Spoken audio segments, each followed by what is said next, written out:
molar heat capacity. What is molar heat capacity? The heat capacity for 1 mole of substance is called molar heat capacity.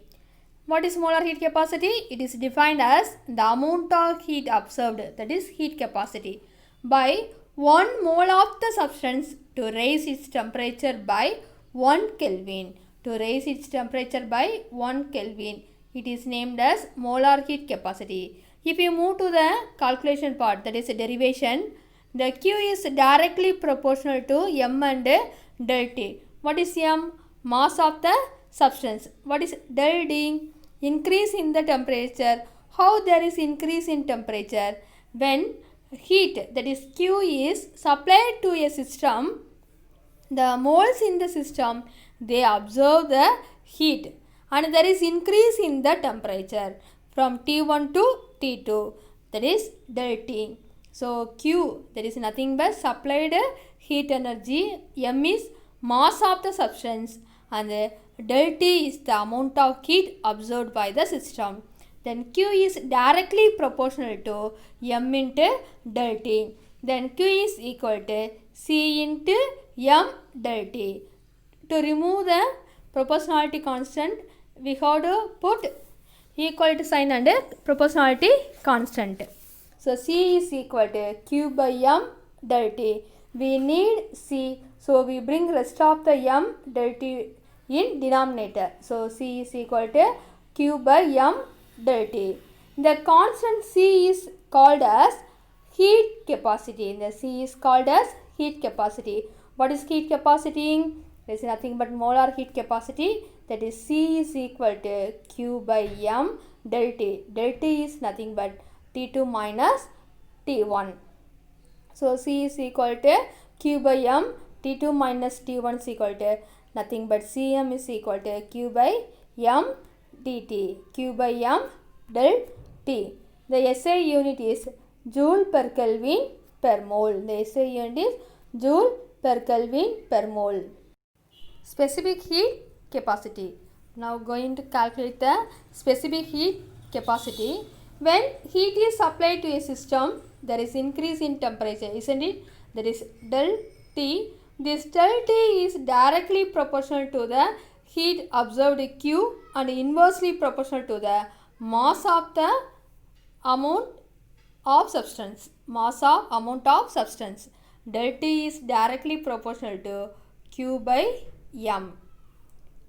Then the heat absorbed by 1 kilogram of a substance. The heat absorbed by 1 kilogram of a substance to raise its temperature.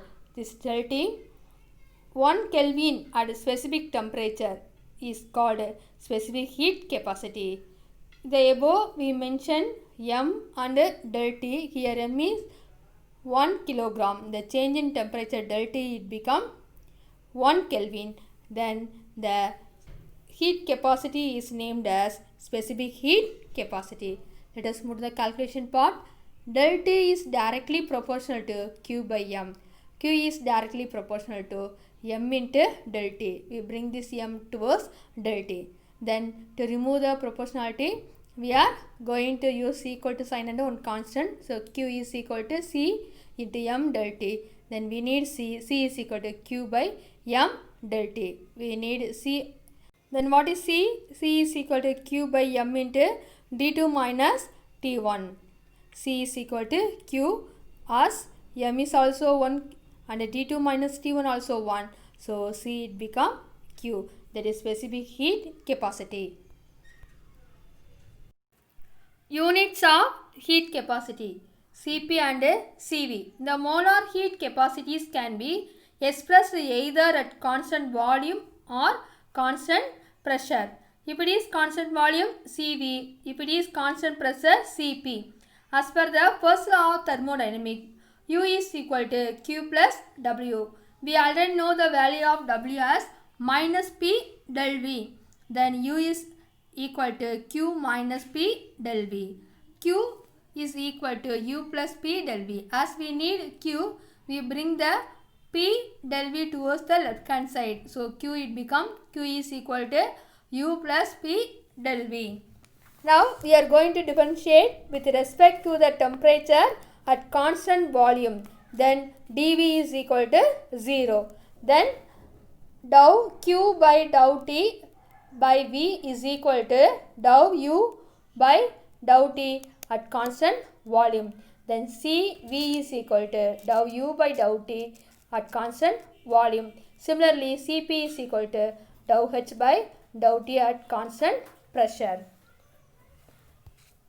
So what is CV and what is Cp? The heat capacity at constant volume is Cv. It is defined as the rate of change of internal energy with respect to temperature at constant volume. Rate of change of internal energy dou U with respect to temperature dou U by dou T at constant volume, that is V. So Cv, that is the heat capacity at constant volume, is nothing but the rate of change of internal energy dou U with respect to temperature divided by dou T at constant volume V. So Cv is equal to dou U by dou T at constant volume. The same way, the heat capacity at constant pressure C enthalpy with respect to temperature at constant pressure. The rate of change of enthalpy with respect to temperature at constant pressure. So Cp is equal to dou H by dou T with respect to constant pressure. The relation between Cp and Cv for an ideal gas. We already know what is Cv, dou U by dou T at constant volume. What is Cp? Dou H by dou T at constant pressure. As per the enthalpy definition, H is equal to U plus PV. We already know for ideal gas PV is equal to nRT. So H is equal to U plus nRT. Dou H by dou T is equal to dou U by dou T plus nR, because we are differentiating the equation with respect to T.